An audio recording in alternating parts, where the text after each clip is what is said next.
বন্ধুরা, এই দেখো এখানে মশলা রেডি করে নিচ্ছি আমি।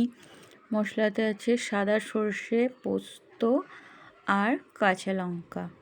তো কি রান্না হবে বলো তো? আজকে একটু পার্শে মাছ নিয়েছি, পার্শে মাছের ঝাল হবে শুধু। আর একটু কাঁকরোল আলু ডুবো ডুবো করে কেটে এই একই মশলা দিয়ে, মানে পোস্ত দিয়েই করব, সর্ষে পোস্ত, তো একই মশলাতেই হয়ে যাবে। এই সাইডে কাঁকরোল কেটে নিয়েছি আর পেঁয়াজ কুচো কুচো করে নিয়েছি আর ধনেপাতা, এগুলো সব রেডি করে নিয়েছি মশলা টশলা দিয়ে। আর কড়াইতে দিয়ে দিলাম এবার মাছগুলো, কড়াইতে ছেড়ে দিলাম। পার্শে মাছের ঝাল হবে, তো মাছগুলো ভেজে নিচ্ছি আর সাইডে ভাত বসিয়ে দিয়েছি। ভাতটা সাইডে হচ্ছে আর এদিকে মাছটা করে নিচ্ছি। তো আমার মাছগুলো ভাজা হয়ে গেছে আর এদিকে মশলাটা কড়াইতে দেওয়া হয়ে গেছে।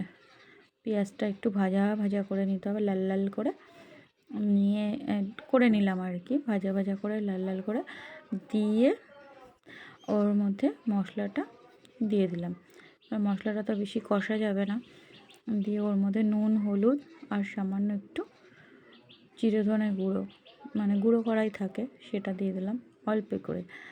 দিয়ে এইবারে মশলাটা দিয়ে দিলাম, মিক্সারে রয়েছে চামচে করে দিয়ে।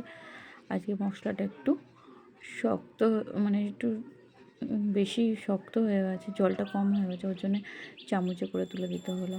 দিয়ে দিলাম লবণ, দিয়ে মশলাটা হালকা করে কষে, আর এখানে ধনেপাতা দিতে হবে। ধনেপাতাটা এই মাছের মধ্যেই দেবো, কাঁকরোলে আর দেবো না।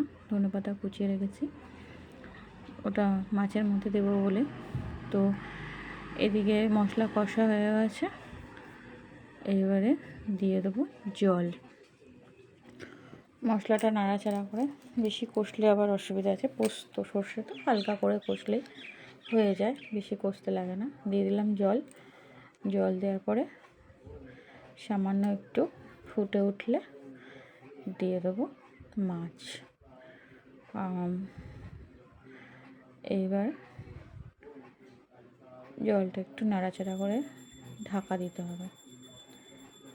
ঢাকা দেওয়ার পরে জলটা একটু ফুটে উঠলেই ঝোলটা, মাছগুলো একটা একটা করে ছেড়ে দেবে।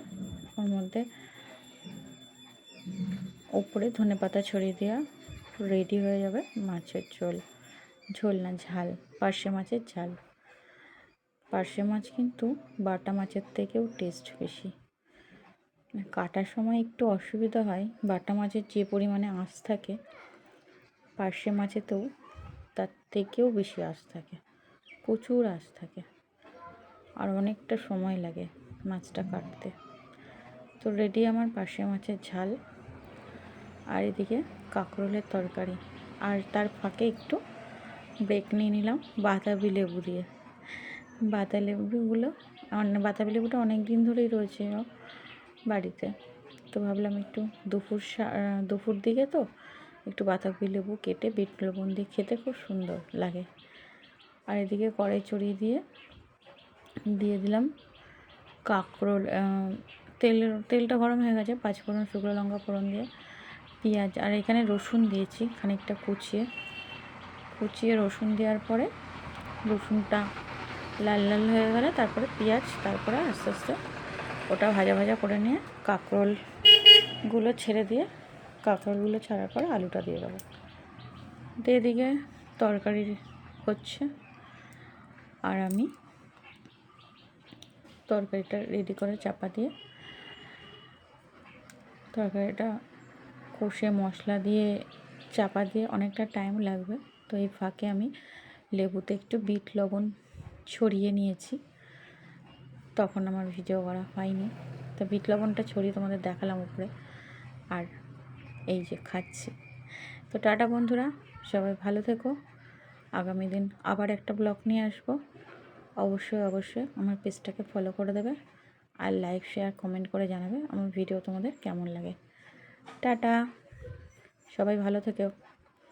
এই যে রেডি পার্শে মাছের ঝাল আর কাঁকরোল আলুর তরকারি।